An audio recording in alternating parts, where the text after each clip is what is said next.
Hey champions, welcome back to Lizzieclickie tutorials for champions.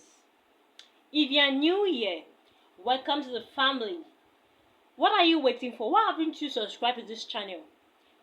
Especially you that you're WAEC or JAMB or NECO GCE students. I'll be writing economics as part of the exams. What are you still waiting for?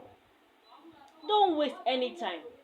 Subscribe to this, hit that subscribe button so you don't miss any of our economics and social sciences classes. Today we are diving into something super important for every country: population census. Though you can watch our previous video on population, the official population is in the channel. Go check the channels and watch them now. So by the end of this video, you understand what population census really mean, the key characteristics of a good population census, as you can see on the board, types of population census you should know, why countries do it, that is the importance or reason for population census. We're also going to look at the major problems associated with conducting a census, and finally we're going to also talk about the determinants of population size and growth.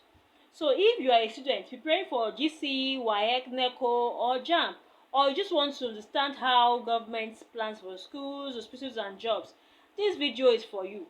So my advice now is for you to go grab your notebooks and let's break it down together. So now, what is population census, or what do you understand by population census? So I would say a population census is the official counting of all people in a country or areas, plus the collection of important details about them at a specific time. You can also say that a population census may be defined as the head count of all nationals of a country at a particular time. We can also say that it refers to the counting by government of all the children, boys, girls, men and women, including the disabled, in a country at a given period of time. Census are usually taken every 10 years. Yes, census are usually taken every 10 years. So let me ask you this question. Maybe you have idea. Do you know the historical background of population census? Do you?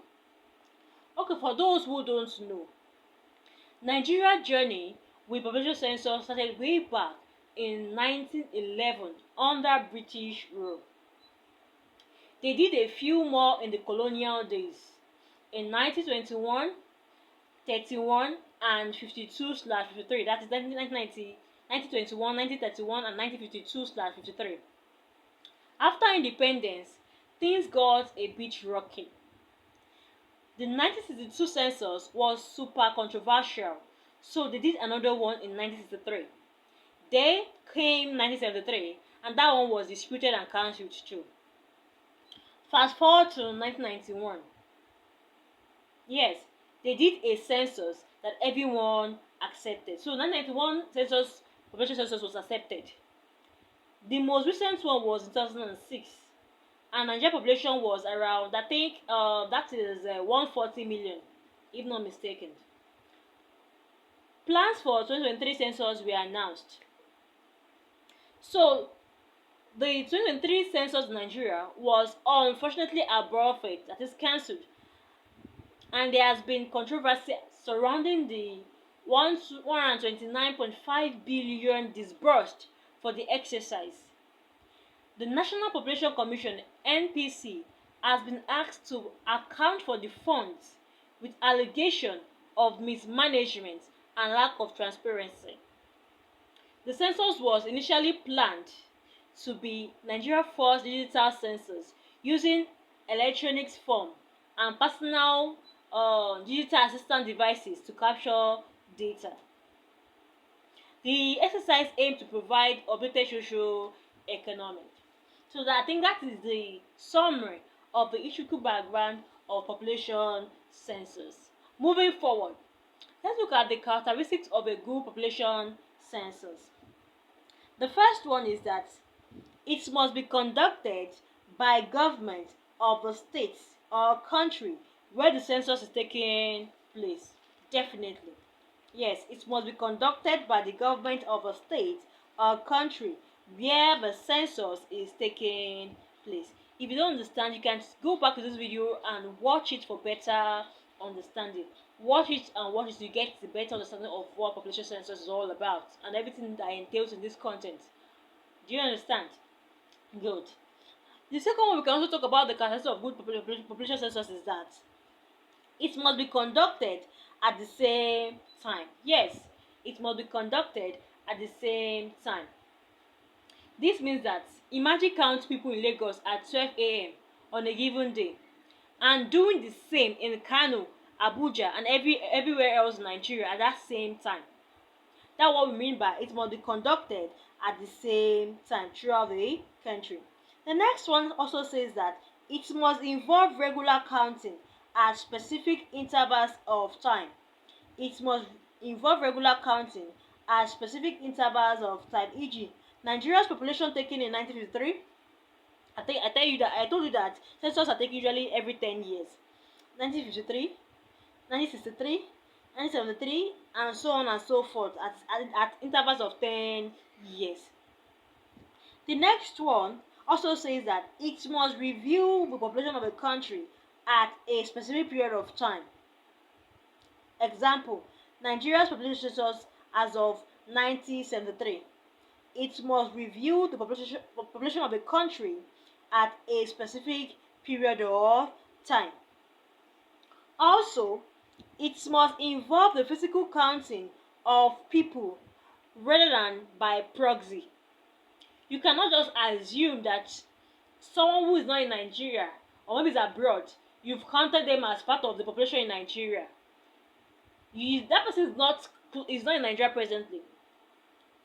That's why it said that it must involve the physical counting of people rather than by proxy. You can only count people who are present, not people who are not present. Do you understand? And also, we can also say that it must involve experts who are knowledgeable in population studies and they must be of high integrity.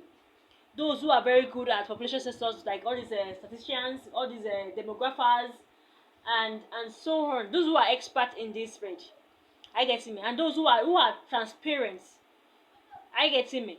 So it must involve experts who are knowledgeable in population studies and they must be of high integrity. So now let's look at the next one, which is the types of population census. Types of population census. There are two main types of population census. We have the de facto population census and the jure population census. De facto population census and the jure population census. The first one is what? De facto population census. And this type of population census involve the counting of only those who are present physically during census. This involves those who are present. You are in Nigeria, they are counting Nigeria, you are present in this place, or maybe you are not in Lagos. Don't count those who are not in Lagos, because maybe they are the residents of Lagos, but they are not in Lagos. Don't count them. Only count those who you have seen, like this. I get me. That's what we mean by de facto population census. The second one is what? The jure population census. This type of population census involve the counting of people who have been permanent residents of a specific area. It involves the counting of people who have been permanent residents of a specific area. It does not matter whether the person is present or not. The first two, that is de facto, means someone those who are present, who are seen at that point in time. You count them. But this one, the jure means that whether you are present or not, they will count you that you are present. So know the difference between the two of them. Do you understand? Now moving on, we move to the importance or reasons for population census. Importance or reasons for population census. The first one we have is population size. Population size. Population census helps the government to know the number of people living in the country and the structure of the population. Yes, population census help us to know the number of people living in Nigeria, living in Lagos, living in Abuja, living in Kano, living in Niger. Do you understand? So that's one of the importance, one of the reasons for population what? Census. The second one is what? Revenue estimate. It helps us in the determination of what? Taxable adults, so as to know the amount of revenue expected from that sector. Yes, population census helps in determination of what? Taxable adults, so as to know the amount of revenue expected from that sector. The next one we need to know about the reasons or importance for population census is that it forecasts future economic needs. Yes, it forecasts future economic needs. Population census also enables the country to forecast or predict our future economic needs, e.g., housing and food. Also, population census also determines the level of what? Unemployment. You know, when you are carrying out the population census, you are going to know the number of people, the sex, gender, occupation. So from there, you will know those who are employed, those who are working, and those who are not working. So population census determines the level of unemployment. Also, determination of standard of living. Determination of standard of living. Population census also assists in determination of standard of living. Yes, we will know those who are homeless, those who have a home, a shelter. You know, don't worry, along the line we will know more about why people are homeless, especially this urban rural drift. We're going to know more about it when we continue. So don't fast forward this video. Watch it to the very end. Listen attentively and understand. From there, be able to achieve something in this video. So the next one is what? Formulation of economic policy.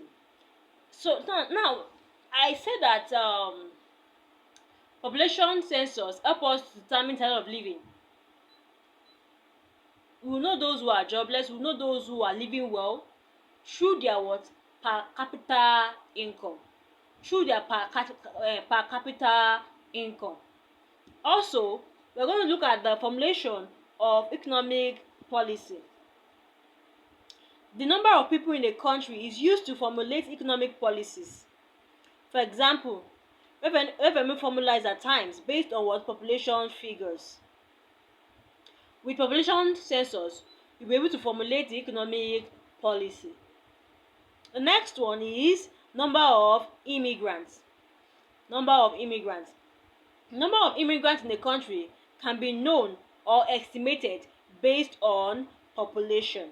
Without population census, without we knowing the population in that country or in that state, then there's no how we can be able to know the number of immigrants in that place. So population is very important, very vital, important, essential for us to know, so that we're able to what? To make certain policy or certain decision. So moving on to the problems associated with population census. Problems associated with population census. Number one is the finances. Yes, finances or finance. There is shortage of funds to pay enumerators. Who are the enumerators?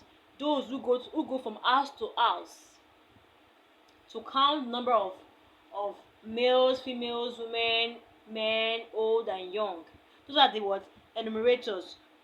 So there is shortage of funds to pay what? Enumerators, procure stationaries and buy vehicles and any other necessary materials, because they will actually need money for these projects. They will need money to transport them from wherever they had to places where they will count people. So and they also need money for their expenses, like you go to buy what's it called? You buy things, maybe buy the digitals and other things. You will need money for all of these things.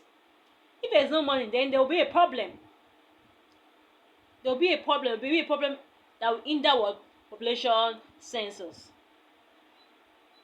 Are you getting me? The next one is what? Illiteracy and ignorance. Illiteracy and ignorance. The illiterate do not understand the importance of a census. They impute the wrong reasons to the census and so show no interest. Sometimes this illiterate will think maybe you want to collect money from them or you want to tax them. So like, no, don't count me, I'm not interested. They will think otherwise, especially where this economic is not good, too good. Are you getting me? Or where they have suffered a lot of things. So they will have this sort of what are they doing? Oh, they want to collect money from us, they want to do this and that, so they don't want to pay attention to this population census of a thing. Are you getting me? So that's one of the problem I started with what? Population census. The next one is what? Shortage of trained and experienced officials. Shortage of trained and experienced officials. There are not enough enumerators, demographers, and statisticians to conduct the census and analyze results. Yes, there are not enough enumerators, demographers, and statisticians. Those who analyze data to conduct the census and analyze results. If there are short of these people, that means census will be hindered. Are you getting me? If they put those who are not experienced, that means there will be a lot of shortcomings. There will be a lot of presumed data. There will be a lot of inaccuracies. Are you getting me? In these data. So if they shortage of all of these things, so short things can happen. So these are the problems associated with population census. The next one, we can also talk about inadequate means of transportation. There are not enough vehicles to convey enumerators and other staff around. Yes, if there is no means of transportation to convey this enumerator around to where they will carry out this population census, then there is a problem. There is a problem. The next one we can also talk about is frequent movement of people. Because of war and other havoc, people may be constantly on the move, and it will be difficult to count them. If there is war, you see people running scatter. Are you getting me? And it will destroy the means of that population census. Do you understand? So these are the problems associated with population census. Now let's look at the determinants of population size. Determinants of population size. We have three determinants of population size and growth. First of all, we have the birth rate, we have the death rate, and we also have here we have the migration. We have the migration, the birth rate, death rate, and migration.